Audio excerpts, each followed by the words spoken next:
다큐멘터리 역사를 찾아서 제365편 파국으로 치닫는 충렬왕의 측근 정치. 원나라에서 탐나의 총관부를 설치해서 다스리려고 하자 충렬왕이 총관부 설치를 극력 반대하고 그 대신에 만호부를 둠으로써 탐나가 원나라의 직할령지가 되는 것을 저지시키려고 했다. 이러한 내용을 소개했었는데요.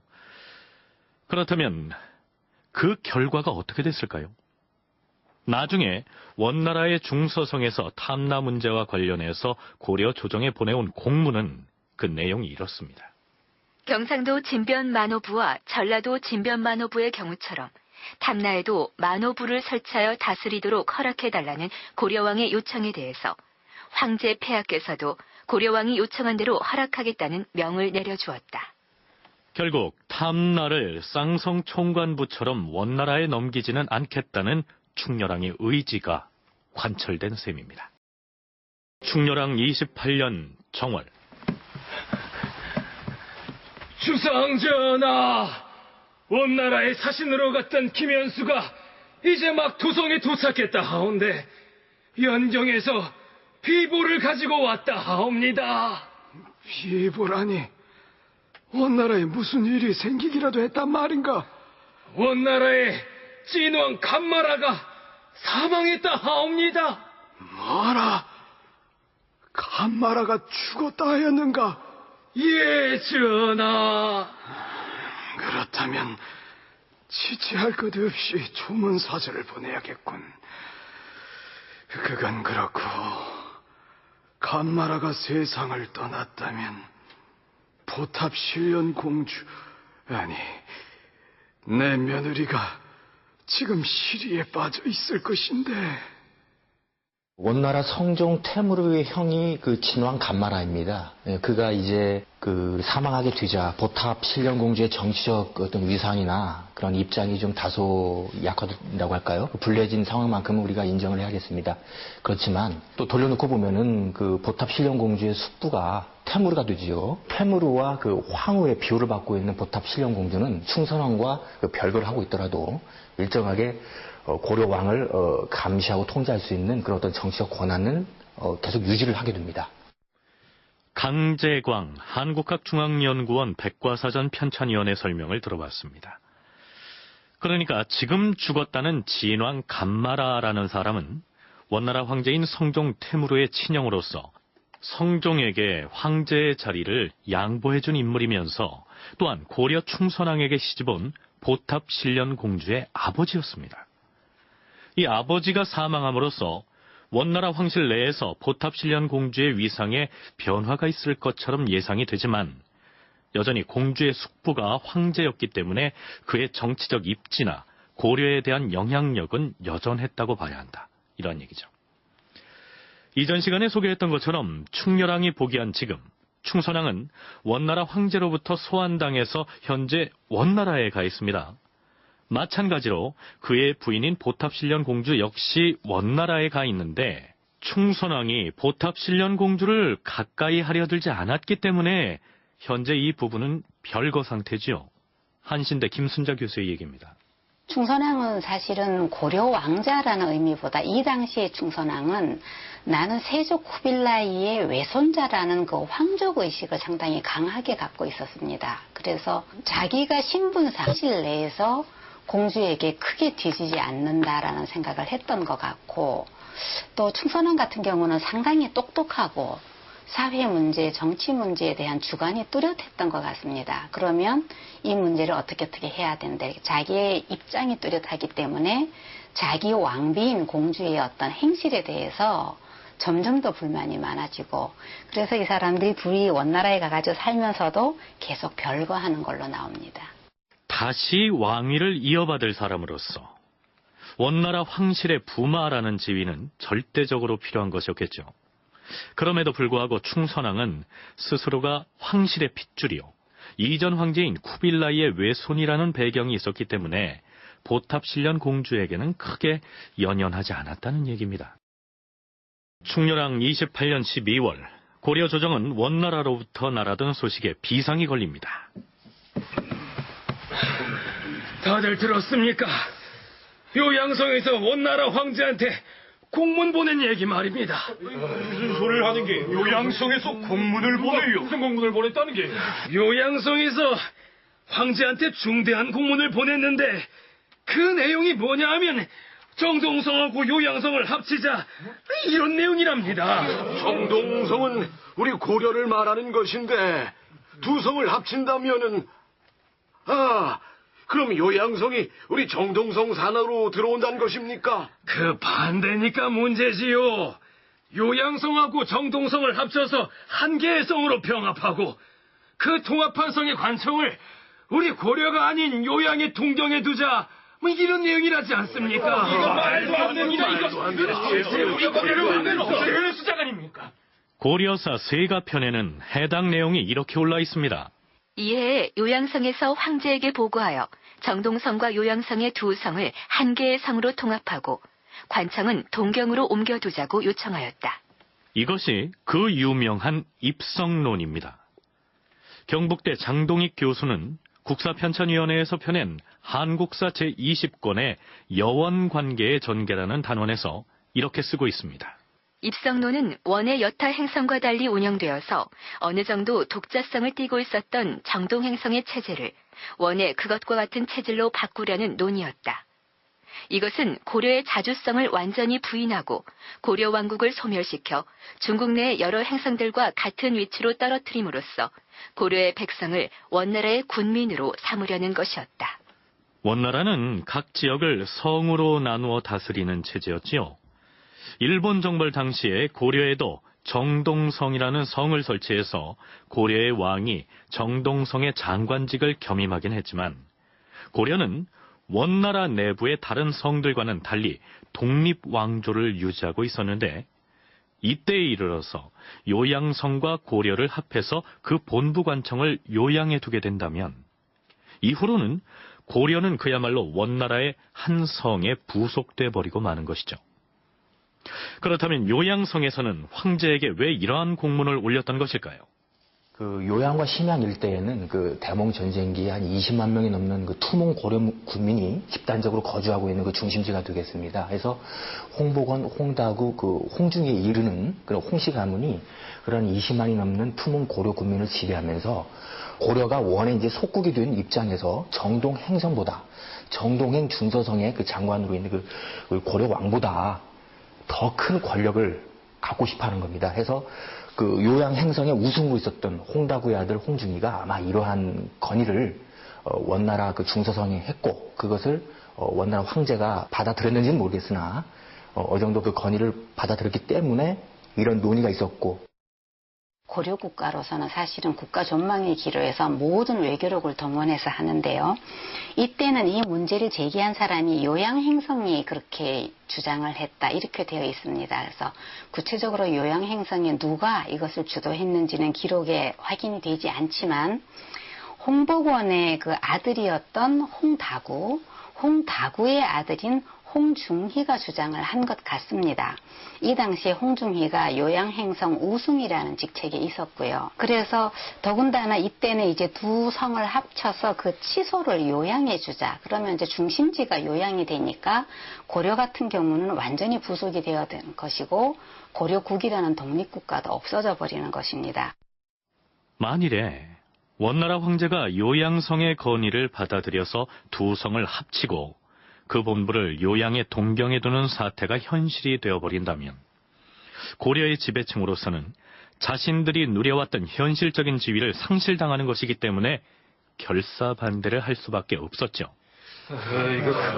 황제에게 즉각 반대 표문을 올리도록 주상 전하께 주청을 드립시다. 일단 왜 반대한다는 것인지 아니, 그 이유를 몰라서 묻습니까? 에헤이, 황제와 원나라 조정 대신들에게 왜 우리 정동성을 요양성과 통합해서는 안 되는지 꼼짝할 수 없는 이유와 근거를 제시해야 한다는 말입니다.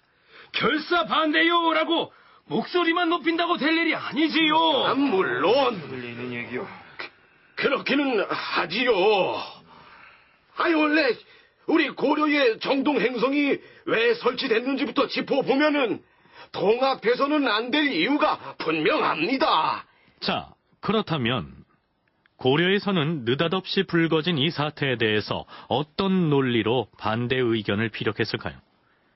충렬왕은 원나라 황제에게 보낸 표문에서 통합해서는 안 되는 첫 번째 이유를 이렇게 내세웁니다. 지금 듣건대 요양성에서 공문을 보내 여양, 정동 두 성을 폐지하고 한 성으로 통합하여 동경에 설치하자고 청하였다고 합니다. 제가 가만히 생각해보니 동경에서 개성까지의 거리가 1,500여리요.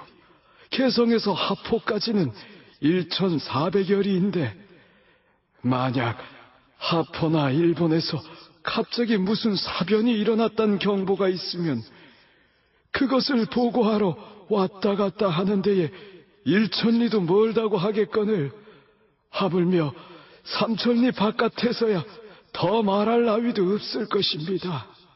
이것은 명예와 직위를 얻으려 하는 저에게는 혹 편리한 일인지 모르겠으나 원나라에게 이익을 줄 계책은 될 수가 없는 것입니다. 애당초 지금의 마산에 해당하는 하포의 정동 행성을 설치했던 목적이 그 방면으로 침공해오는 일본군이나 왜구들을 방어하기 위한 데 있었는데 만일에 정동성과 요양성을 합쳐서 그 본부를 만주의 동경에 둔다면 적이 쳐들어왔을 경우에 3천리나 달려가서 보고해야 하니 이건 말이 안 된다. 이런 얘기입니다. 고려에서 들고 나온 또 한 가지 논리는 이렇습니다. 저는 지원 20년에 선조 황제의 명으로 정동성의 직무를 위임받았습니다.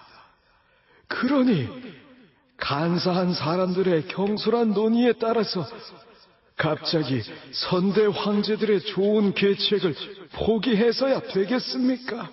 쉽게 말하자면 세조 쿠빌라이가 고려를 독립국가로 인정해줬는데 이제 와서 이 제도를 바꾼다면 약속 위반이다. 이런 얘기입니다. 어쨌든 이렇게 해서 고려를 원나라의 한 성으로 귀속시키려는 움직임은 일단은 수그러듭니다. 충렬왕 29년 7월 주상 전하, 원나라의 단서관 일행이 도착했사옵니다. 뭐라? 단사관이 우리 고려에 무엇 때문에? 안녕하셨습니까, 고려국 전하. 어서 오시오, 단사관. 이때 찾아온 원나라의 단사관은 한자 도금으로는 천모가 불화, 몽골식 발음으로는 티무르부카라는 인물입니다. 단사관이란 원나라가 수립된 이후에 중서성과 충일원 그리고 어사대를 제외한 모든 관서에 설치하여 관할 행정 전반을 통괄하던 몽골의 관직이다. 말하자면 천모가 불화는 황제의 칙명을 받고 고려의 임시직으로 파견된 사법권과 재판권을 가진 관리인 것이다. 그렇다면 황제로부터 막강한 권한을 위임받은 이 단사관이 고려에 와서 어떠한 행동을 보이는지 살펴보기로 하죠. 이것은 황제 폐하의 칙명이다. 석주와 그의 아들들은 고려의 국왕인 주상 전하와 원나라의 입조에 있는 세자 전하 사이를 이간질하고 주상 전하의 주변을 맴돌면서 폐행을 일삼고 있음을 본관도 익히 알고 있는 터이다. 당장 그들 부자를 포박하도록 하라. 천모가 불화가 최유엄, 한이유, 류비 등에게 명하여 석주와 그의 아들 석천보, 석천경, 석천기를 포박하여 연경으로 압송하게 하였다. 강제광 편찬위원은 이 시기 단사관 천모가 불화가 고려에 와서 석주 일가를 압송해간 그 배경을 이렇게 분석합니다. 충선왕의 어떤 정치적인 그 입김이 작용했기에 가능했다고 저는 봅니다. 충선왕은 원에 체류하면서 비록 폐위되었더라도 원나라의 우승상으로 있는 탐난에게 일정한 정치적 영향력을 행사해서 충렬왕 측근에 있는 간신배들을 제거하는데 총력을 기울이게 됩니다. 그래서 탐난이 그거를 황제에게 그대로 직고를 하고 황제가 인정을 해서 단사관 천모가 불화가 고려에 오고 그래서 충렬왕과 충선왕을 이간질하고 충선왕을 중상 모략함과 아울러 그 백성들에 대해서 그 대민 수탈을 일삼았던 석조와 그 아들들을 다 압송해 가게 되는 겁니다. 또한 천모가 부라는 자신의 부하들을 안남부에 보내서 김세를 비롯한 4사람을 체포합니다. 과거에 김세가 원나라의 중서성에서 석주 도당은 원나라에 가 있는 전왕이 자기를 해칠까봐 두려운 나머지 주상 전하를 모시고 장차 섬으로 도망하기를 도모하였습니다. 그리하여 몰래 은밀히 제주를 비롯한 섬에서 배를 만들고 양곡을 비축하고 있습니다. 이렇게 밀고를 한 바가 있기 때문에 석주 등과 대지를 시키기 위해서 체포한 것이죠. 충렬왕의 주변에 포진한 일부 측근 관리들 중에 원나라에 가 있는 충선왕을 모함하고 무고해서 부자 사이를 이간시키려는 행태를 더는 두고 볼 수 없었던 것이죠. 김순자 교수의 얘기를 들어보시죠. 충렬왕의 총애를 받으면서 권력을 농단하는 사람들, 이 사람들은 충선왕이 비록 왕위에는 한 7, 8개월밖에 있지 않았는데 충선왕이 그 사람들을 대단히 미워해서 축출하려고 했었고, 어차피 충선왕이 젊고 아들이기 때문에 언젠가 다시 고려 국왕위를 계승을 한다면 자기네들이 공격 목표가 될 것이기 때문에 이 사람들은 충선왕이 왕위에서 물러난 뒤에도 모든 수단을 동원해가지고 끊임없이 이제 음해하고, 그래서 결국은 이제 충선왕을 정치적으로 곤경에 빠뜨리기 위해서 고려 국왕에게도 참소를 하고 원나라 정치인들에게 가서도 직접 참소를 하는데, 이렇게 해서 충렬왕의 대표적인 측근이었던 석주와 그의 3 아들들이 원나라로 잡혀갔던 것이죠. 그러나 충렬왕의 총애를 배경으로 참소와 아첨을 일삼은 인물은 석주 부자만이 아니었습니다. 대표적인 간신 중에 오기라는 사람이 있었는데요. 사서에서는 이렇게 기술하고 있습니다. 과거에 오기라는 자가 참소와 아첨으로 왕의 총애를 받아 부자지간을 이간할 뿐 아니라 충성스럽고 선량한 자를 모함하였으므로 사람들이 모두 이를 갈았으나 화가 두려워서 아무도 말하는 자가 없었다. 국왕의 총애를 받고 있어서 아무도 오기의 행태를 문제 삼을 엄두를 못 냈던 것인데, 마침 원나라에서 단사관이 왔으니 오기를 징벌할 수 있는 좋은 기회다. 이렇게 뜻있는 관리 50여 명이 의견을 모은 것입니다. 이들을 대표해서 충렬왕에게 찾아간 사람은 예전에 합단적이 침공해 왔을 때 강원도 원주성 전투에서 빛나는 전공을 거두었던 장군 원충갑이었습니다. 주상 전하, 오기의 행태를 더는 두고 볼 수 없사옵니다. 단사관에게 찾아가서 오기의 비행을 고변하고자 했사오나 주상 전하를 먼저 찾아 배우는 것이 신하된 자의 도리일 것 같아서 이렇게 찾아왔사옵니다. 과인도 오기를 그저 감쌀 생각은 없으나 그 문제를 기어이 원나라의 단사관에게까지 알려서 벌을 주어야 하겠는가? 이것은 저 한 사람의 생각만이 아니옵니다. 주상 전하와 그리고 원나라에 가 계시는 세자 전하와 종묘 사직을 걱정하는 제투신료 50여 명이 그렇게 하기로 뜻을 모은 것이옵니다. 하나 그것을 단사관에게 알릴 것까지야. 송구하오나 단사관을 만나겠사옵니다. 아니 그리하면 아니 되는데. 원충갑이 먼저 왕에게 얘기했더니 왕이 이를 말렸다. 원충갑이 나간 뒤에도 왕은 호군 조적을 시켜서 타일렀으나 원충갑 등은 듣지 않았다. 원충갑을 비롯한 50여 명이 연명으로 작성해서 단사관에게 제출한 글 중에서 한 대목을 소개하기로 하죠. 오기라는 신하는 사실상 용서할 수 없는 악인입니다. 재능도 없고 공로도 없으면서 간사하고 아첨하는 것만으로 출세를 했는데 과거에 전왕에게 죄를 짓고서 후환을 면하기 위해서 밤낮으로 모략과 중상을 일삼아 우리의 국왕 부자를 이간해왔습니다. 스스로 큰 공을 세웠다 생각해 권력을 잡고 마음대로 농락했으며 형제를 끌어들여 벼슬을 주어 수년 사이에 모두 장군과 재상의 지위에 이르렀습니다. 자신들에게 좋지 않은 감정이 있는 관리들은 죄를 뒤집어 씌워 가차없이 파면하거나 추방했습니다. 이자를 벌하지 않으면 원나라의 사신이 돌아간 뒤에 필시 딴짓을 꾸밀 것이니 바라건대 널리 나라 사람들에게 물어봐서 어지러운 사태가 벌어지기 전에 견제해 주시기 바랍니다. 이렇게 되자 원나라 단사관 천모가 불화가 충렬왕에게 이렇게 통보합니다. 전하, 원충갑이 말한 내용에 대해서 비록 제가 이 자리에서 결정을 내릴 사안은 아니나 이 문제를 규명하지 않을 수가 없습니다. 허니 마땅히 오기와 원충갑을 원나라의 서울로 데리고 가서 대진을 하겠사옵니다. 처음에 원충갑 등 50여 명이 의견을 모아서 오기의 죄상을 열거한 글을 단사관에게 제출했던 것인데요. 이후에 김흔, 민헌, 홍자본 등 30여 명이 오기에 대한 처벌을 주장하고 나섭니다. 그뿐만이 아니었습니다. 이미 은폐한 원로들 역시 오기를 탄핵합니다. 치사한 재상 최인규 등 28명과 전임 밀직사 만호, 김심 등 군관 150명이 단사관에게 나아가 오기에게 죄주기를 요청하였다. 왕은 판도 판사로 치사한 최양을 불러서 특건대 나라의 원로인 당신들도 오기를 사신에게 고소하려고 한다는데 당분간 보류하도록 하시오.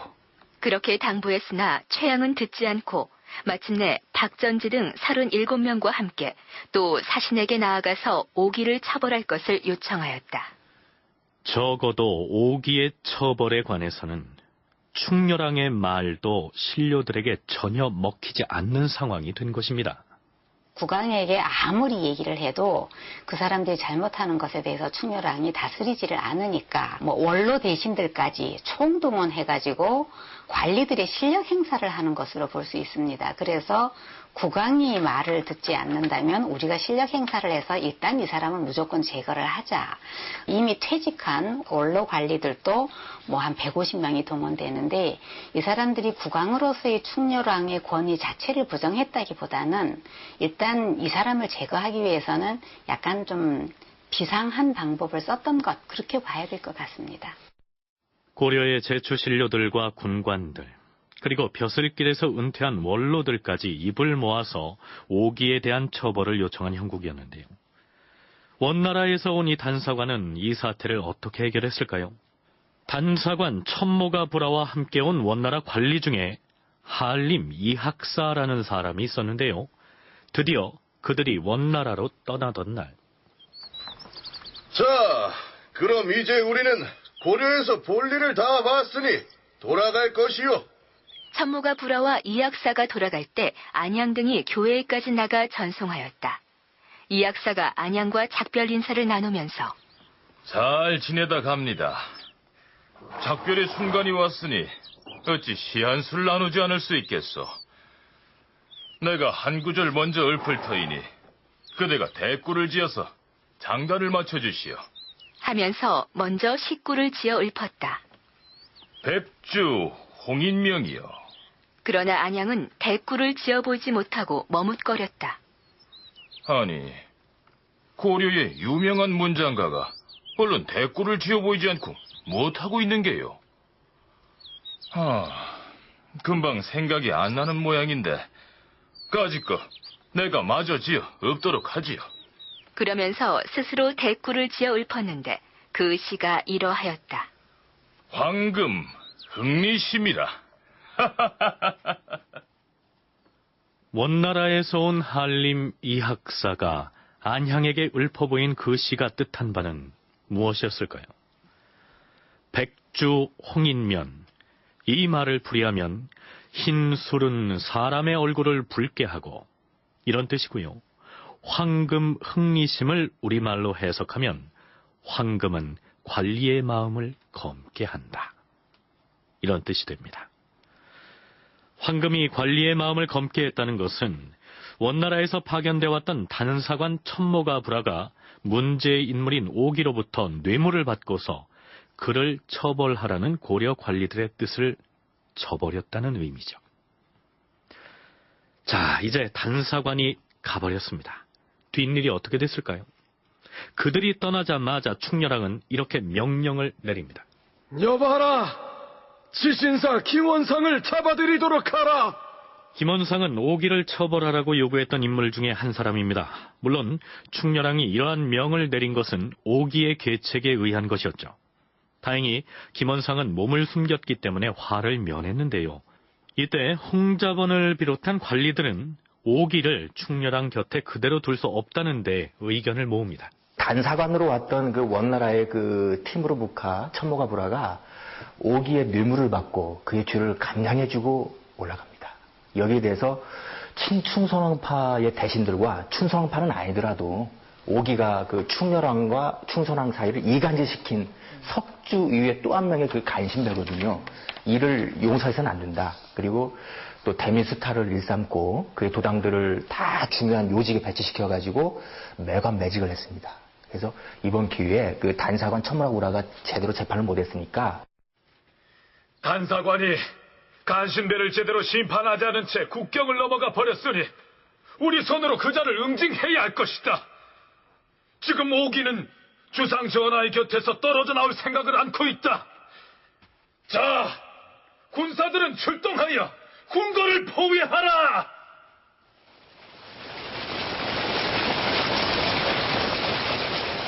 군사를 인솔해서 왕궁을 포위하게 만든 이 사람은 홍자번이었습니다.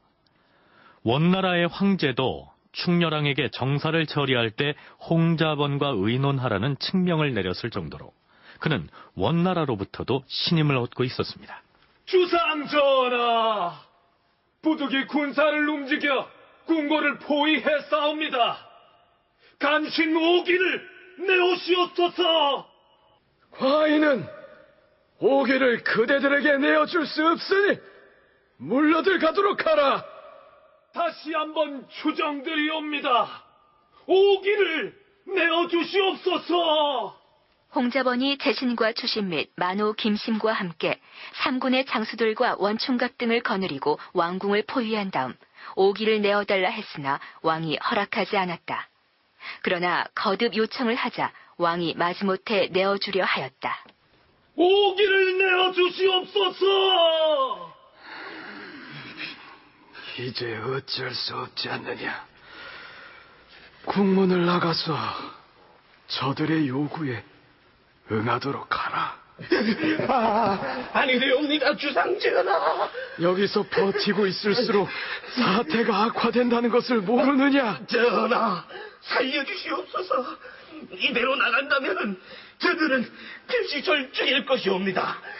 살려주시옵소서, 주상전하. 아니 되겠다. 무례하게도 주상전하를 방패 삼아 보신을 꾀하는 저자를 두고 볼 수 없다. 들어가서 죄인을 끌어내도록 하라. 예. 주상전하, 살려주시옵소서. 결국 홍자번 등은 오기를 포박해서 원나라로 압송합니다. 홍자번이 군사를 움직여서 왕궁을 포위하면서까지 오기를 체포할 수 있었던 것은 원나라 황제가 조서를 내려서 충렬왕에게 홍자번과 정사를 의논해서 처리하도록 힘을 실어줬기 때문이죠. 홍자번은 충렬왕 전반부까지는 충렬왕의 충신이었습니다. 그리고 충렬왕과 충선왕이 그 석주나 오기의 도당들로부터 이간질을 당하고 또 충선왕이 재위한 지 7개월 만에 또 영경으로 끌려가는 그런 참사를 겪으면서 나라도 충렬왕과 충선왕 사이를 이간질하는 그런 역신들을 제거를 하고 두 부자를 화해시켜가지고 우리 고려국의 그 정치를 안정화하고 백성의 민생을 보살펴야겠다는 그러한 어떤 진심 어린 충신 중에 한 명이 되겠지요. 그리고 그 충렬왕 후반부에는 친충선왕파가 됩니다. 그래서 그가 가지고 있는 그 권력의 크기는 그 충선왕이 원나라 황제에게 직고해가지고 내려오는 그 조서에 나와 있는 그 내용과 비례합니다. 신하가 군사를 동원해서 왕궁을 포위하고 국왕이 보호하고 있는 사람을 강제로 끌어냈다는 것은 요즘식으로 표현하자면 일종의 쿠데타라고 할 수 있을 텐데요. 훗날 원나라에서도 그 대목을 지적당한 것으로 사서에 올라 있습니다. 간신 하나를 물리치려면 무사한 사람의 힘이면 될 터인데 군사를 동원할 필요까지 있었겠느냐며 반대하는 사람이 있었으나 홍자번이 듣지 않았었는데 나중에 원나라에서 그 일을 얘기하자 홍자번이 후회하였다. 총애하던 측근 하나를 보호하려다가 궁궐이 포위당하는 상황을 초래했으니 이 무렵 충렬왕의 권위는 말이 아닐 정도로 훼손된 상황이었죠. 그해 9월 화인이 지금 원나라로 행차하는 것이 대체 잘하는 것인지 알 수가 없구나. 주상 전하, 고려에만 머물러 있다가 원나라로 간 전왕이 귀국이라도 하는 날이면 전하께서는 별 수 없이 왕위를 다시 내어주어야 할 것이옵니다. 그러니 이번에 원나라에 가시거든 황제에게 전후 사정을 잘 설명하시고. 하지만 원나라에서 입조하라는 황제의 명이 없었는데 무턱대고 떠나는 건 문제가 있지 않겠느냐. 전하, 막상 원나라에 도착하면 황제도 어쩌지 못하고 반겨 맞으실 것이옵니다. 이때 충렬왕은 원나라에 입조하겠다고 통보를 한 것도 아니었고 혹은 원나라로부터 입조를 하라는 어떠한 언질도 없었는데 무턱대고 출발한 것으로 되어 있습니다. 고려사 자료에는 이때의 행차가 충렬왕의 측근인 승지 송린의 계책에 따른 것이라고 적고 있습니다. 오기와 석주의 일당을 단사관이 혹은 홍자번이 원나라로 압송을 하지 않습니까? 거기에 분명히 충렬왕이 연루가 되어 있습니다. 원나라 황제는 왜 충렬왕 네가 오기와 석주 도당을 감싸 안고 충선왕과 당신이 이간질 당하는 것을 방관하고 있었는가? 그리고 그들 도당을 키워서 매관매직을 하고 백성들의 땅을 수탈을 하고 그래도 너는 고려의 국왕인가? 라고 이렇게 분명히 질책을 당할 거기 때문에 그런 문제에 대해서 적정한 어떤 답변을 적어가지고 해명을 하기 위해서 원나라의 황제의 어떤 진노를 시켜주고 자기의 입장을 변호하기 위해서 가려고 했다고 저는 봅니다. 그런데 충렬왕의 행차가 서경, 즉 지금의 평양에 이르렀을 때 전하, 큰일 났사옵니다. 큰일이라니. 원나라 황실로부터 급한 연락이 왔는데 주상 전하께서 원나라에 입주하여 황제를 뵙는 것을 허락하지 않겠다고. 이거 낭패가 아니냐?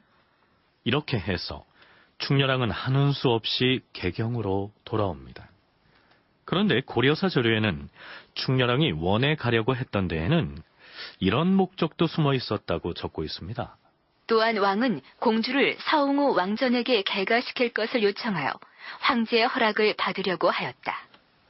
여기에서 말하는 공주란 원나라 황실에서 세자인 충선왕에게 시집왔던 보탑신련 공주를 말하는데요.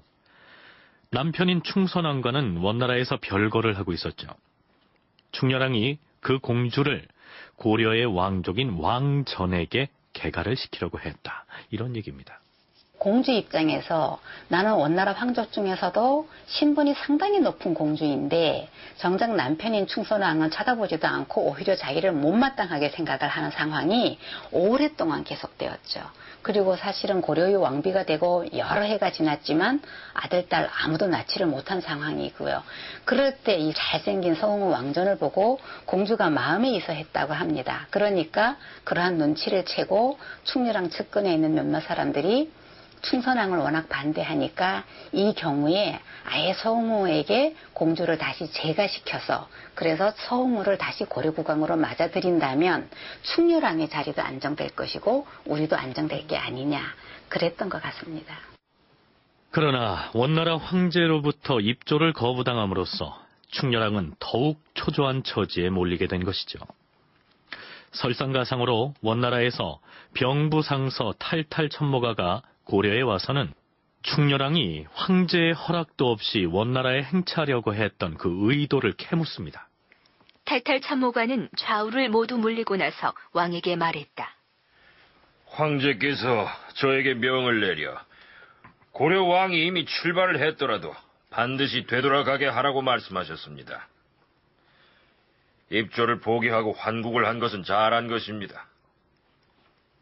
그러나 좀 묻겠는데 주상께서 원나라에 가는 것을 여러 재상들이 옳다고 했습니까? 그거야 뭐 재상들이 찬성을 해서 출발한 것이요. 홍자본이 왕의 곁에 있었으나 감히 다른 말을 못하였다. 황제 폐하께서 고려의 국왕이 원나라에 와서 무슨 말을 하려고 했는지를 알아오라고 하셨습니다. 무슨 말씀을 하려고 출발했습니까? 그것은 다름이 아니라 그러니까 대답할 말이 마땅치 않으시면 재상하고 의논한 다음에 대답해도 좋습니다. 왕은 홍자본과 상의한 다음에 이렇게 대답하였다.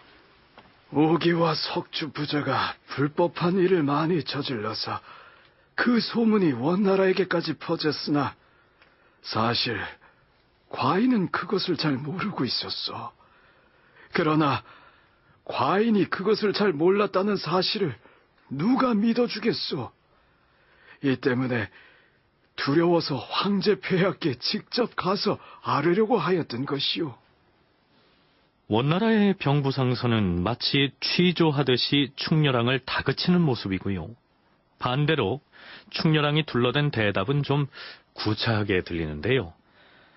그렇다면 원나라에서는 왜 병부상서를 보내서 충렬왕이 원나라 입조를 시도한 의도를 이처럼 캐물었을까요? 원나라에서 친조하러 오라라는 명령이 없었고 특별한 현안이 없는데 멀리 떨어진 그 제후 국가에서 그 국가를 통치할 국왕이 다시 원나라 서울에 오겠다고 하니까 무슨 사이로 꼭 올 일이 있느냐 그것을 그냥 확인하는 정도가 아니었는가. 그리고 또 원나라에서 그거를 확인할 그 이유는 아버지하고 아들하고 이게 더군다나 둘 다 부마인데 황족이 이렇게 서로 싸우는 이 상황이 아마 원나라 정치인들에게서도 상당히 좀 곤혹스러운 일이었던 것 같습니다. 다음 달인 11월. 전하, 원나라에서 사신이 당도했사온데 사신이 또 왔다는 말인가? 이번에는 어떤 관리가? 형부상서 탑차라와 한림직학사 왕약이 옵니다. 뭐라? 형부상서와 한림직학사라 하였느냐? 전달에는 병부상서가 와서 충렬왕이 원에 입조하려 했던 의도를 캐묻고 가더니 이번엔 형벌을 관장하는 형부상서가 한림직학사라는 고관과 함께 나타났으니 충렬왕으로서는 긴장을 하지 않을 수 없었겠지요. 이들은 오자마자 충렬왕을 몰아붙입니다. 고려왕은 들으시오. 천지간에 가장 가까운 것은 부자간이요. 가장 중한 것은 군신간의 의리인 것을 모르시오. 내가 그걸 어찌 모르겠소. 국왕 주변에 있는 저 소인배들은 자기들의 이익이 되는 일만 생각하지 어찌 왕과 국가의 이익이 되는 일을 생각하겠습니까? 내가 도망하여 간사한 자들의 말을 듣다가 보니 이런 일을 초래하게 되었소이다. 그래서 어찌할 것입니까? 황제 폐하께 사과하는 글을 올리겠소. 그리고 원나라에 가 있는 내 아들, 아니 전왕을 귀국시켜달라고 주청을 올리겠소. 그리고 과인의 주변에 있는 소인배 일당은 사신께서 모두 직접 그 죄를 다스리도록 승인을 하겠소. 사서에는 충렬왕이 원나라 사신에게 울면서 말했다. 이렇게 적고 있습니다. 충선왕은 퇴위했지만 고려의 왕이었던 사람인데, 물론 충선왕은 본인이 스스로 원나라 서울에 가서 생활하기를 원했지만 어떻게 보면 본국인 고려에 거주하지 못하고 거기에 가 있는 상황이거든요. 그러면 고려에서는 당연히 그 왕을 우리나라로 귀국시켜달라고 얘기가 나와야 할 텐데, 오히려 국왕 측에서, 현재 왕인 충렬왕 측에서 끊임없이 이제 음해하는 얘기를 하니까 거기에 대해서 원나라는 비난을 했던 것 같습니다. 이거는 부자의 도리에도 맞지 않는 것이고, 이거는 정치 윤리 도덕적으로도 용납이 안 되는 것이고, 그럴 경우에 거기에 대해서 변명할 수 있는 말은 잘못했습니다 하는 말밖에는 사실은 없습니다.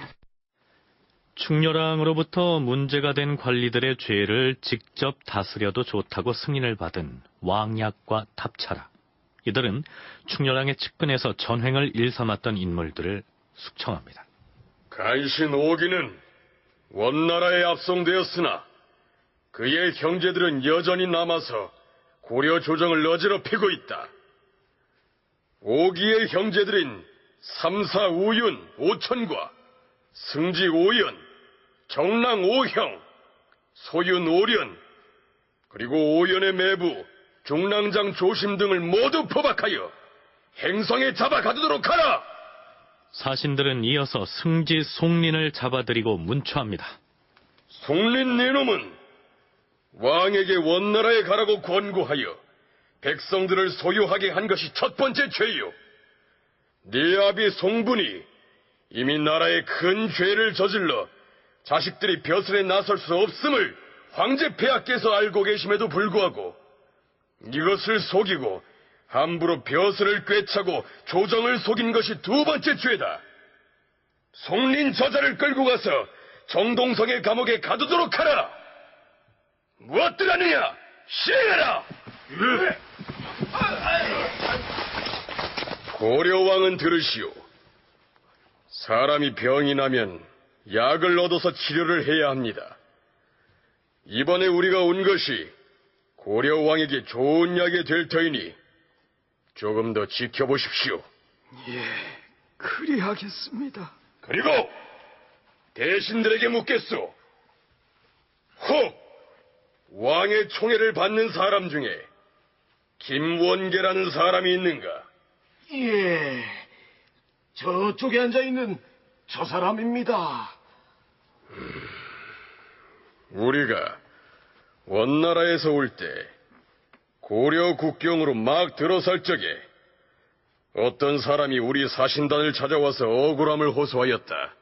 김원계라는 자가 이미 중매한 남의 아내를 빼앗고 또한 군관의 호부를 함부로 빼앗아서 자기 처남들에게 나누어 주었으니 그 죄를 다스려달라는 것이었다. 김원계 저자를 당장 잡아 가두도록 하라. 그리고 박규라는 자를 국문할 터이니 당장 포박해오도록 하라. 예. 그러나 원나라 사신들이 돌아간 뒤에 이들 중에서 송린은 다시 풀려납니다. 그건 그렇고 충렬왕은 드디어 원나라 황제에게 사죄의 표문을 올리는데요. 이 표문에서 충렬왕은 원나라에 가 있는 충선왕과 보탑신련 공주의 환국을 요청합니다. 부자 간의 관계는 은혜와 사랑에 있거늘 어찌 서로 떨어져 있기를 원하겠습니까? 그래서 감히 저의 심혈을 말씀드리니 황제께서 들어주시기를 바랍니다. 바라건대 당신은 저의 지난날의 과오를 가련히 여기시고 제가 오늘날 회고한 것을 고려하여 제 아들과 공주에게 같이 귀국하도록 하여 효도를 다하고 백성들을 잘 다스리게 하여 주신다면 오로지 당신의 감화와 애육하는 은혜를 받들겠습니다. 자, 그렇다면 얼마 전까지만 해도 충선왕의 환국을 저지할 목적으로 황제의 허락도 없이 원나라로의 행차를 감행했던 충렬왕이 이 시기에 이르러 충선왕과 보탑신련 공주의 귀국을 진정으로 바라서 이러한 표문을 보냈을까요? 단사관 티무르부카 그리고 병부상서 토구다 티무르가 와가지고 충렬왕의 측근들을 잡아가고 입조를 못하게 하고 하니까 그만큼 충렬왕은 원나라 황실과 연계될 수 있는 입지의 폭이 줄어든 겁니다. 그리고 자기의 입장을 변호할 수 있는 그런 상황도 되지 못했고요. 그런데다가 그 어떤 형보를 관장하고 있는 형부상서 탑차하고 오니까 두려웠던 겁니다. 혹시 나를 잡아가서 어떻게 좀 치주하지 않을까 상당히 두려운 나머지 눈물을 흘리면서 이제는 충성왕과 좀 화해하겠노라. 그리고 그 내 아들놈하고 그 보탑신령공주를 데려와서 정치를 한번 잘 보겠다라고 이렇게 하소연하는 거지요. 충렬왕이 충선왕의 환국을 요청하는 표문을 보낸 것은 홍자번의 강력한 요구 때문이었다. 이렇게 사서에 기록되어 있는데요. 어쨌거나 충렬왕은 이후로도 원나라에 몇 차례 더 사신을 보내서 아들인 충선왕의 귀국을 요청합니다. 충선왕이 귀국을 하는 날에는 왕권을 내놔야 할 텐데요. 그렇다면 이 당시 충렬왕이 진심으로 충선왕과 보탑신련 공주의 귀국을 원했을까요? 다음에 이어지는 기사들을 보면 이 시기에도 충렬왕은 왕위를 아들에게 내어줄 마음이 전혀 없었던 것으로 나타납니다. 이번에 소개할 내용은 고려의 역사 중에서 그 전례가 없었던 상당히 희귀한 사건입니다. 국세 남용 혹은 도용 사건 이렇게 해야 할지 아니면 외교 문서 위조 사건이라고 불러야 할 것인지 정확하게 규정하기가 좀 애매한데요. 지금부터 그 전말을 소개하기로 하죠. 충렬왕 30년의 일입니다. 얼마 전에 왕이 홍자번의 말을 따라서 원나라 황제에게 표문을 보내 원나라에 가 있는 충선왕을 환국하게 할 것을 요청하였는데 전임 밀직부사 송방영과 전임 승지 송린 등이 충선왕을 워낙 미워하였으므로 왕을 찾아가서 회유하였다. 그러니까 이 사건의 발단은 충렬왕이 황제의 허락을 받지 않고 다짜고짜로 원나라를 향해 행차하던 당시에 시작이 됐던 것이죠. 이 송씨 일가가 어떤 공작을 꾸미는지 고려사 저료의 기사를 탐색하기로 하죠. 주상 전하, 이번에 원나라에 입주하시거든 무슨 일이 있어도 원나라 조정과 황제의 마음을 주상 전하 쪽으로 돌려놓아야 할 것이옵니다. 그러고 싶은 마음이야 굴뚝 같지만 어디 쉽겠느냐. 황제와 원나라 조정 대신들의 마음을 어쩌하면 주상 전하를 보필하여 함께 가는 저희들에게도 주상 전하를 위해 활동할 수 있도록 도움을 주시옵소서. 그게 대체 무슨 말이냐? 지금 황제를 비롯하여 원나라 대신들 중에서 주상 전하를 편들어줄 사람이 몇이나 된다고 생각하시옵니까? 대다수가 원에 가 있는 전왕 편이옵니다. 허니 그 여론을 우리 쪽으로 끌어와야 하겠사옵니다.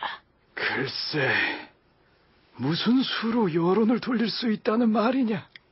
저희들이 원나라 황제는 물론이고 중서성 등 요로에 글을 올려서 주상 전하의 사정을 고하도록 하겠사옵니다.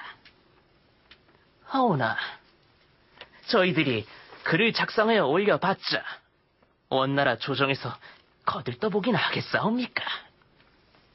하오니 주상 전하의 신표가 필요합니다. 과인의 신표라면 무엇을 어찌 해달라는 것이냐? 자, 여기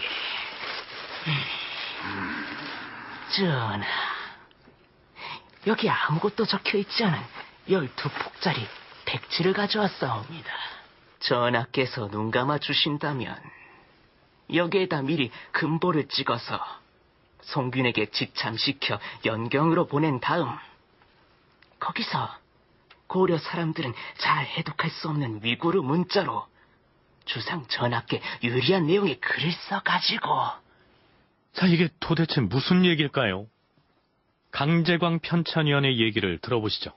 그 전승지 송린하고 전 밀직부사 송방영이 충렬왕에게 아주 좋은 계책이 있다고 이렇게 상주를 하게 돼요. 그래서 우선 왕께서 연경에 입주를 해가지고 충선왕을 어떻게든 모락을 하셔야 되는데 직접 쓰시면 안 되고 우선 금복, 곧 국세죠. 국세가 찍힌 그 백종이, 흰종이 12장을 전 황관 송균에게 주십시오. 그를 영경에 자입시켜가지고 유구르 문자로 그 대필시키면 되는 겁니다. 초안을 충렬왕이 쓰고 그 초안을 그 송림이 그 황관이었던 전호군 송균에게 준 겁니다.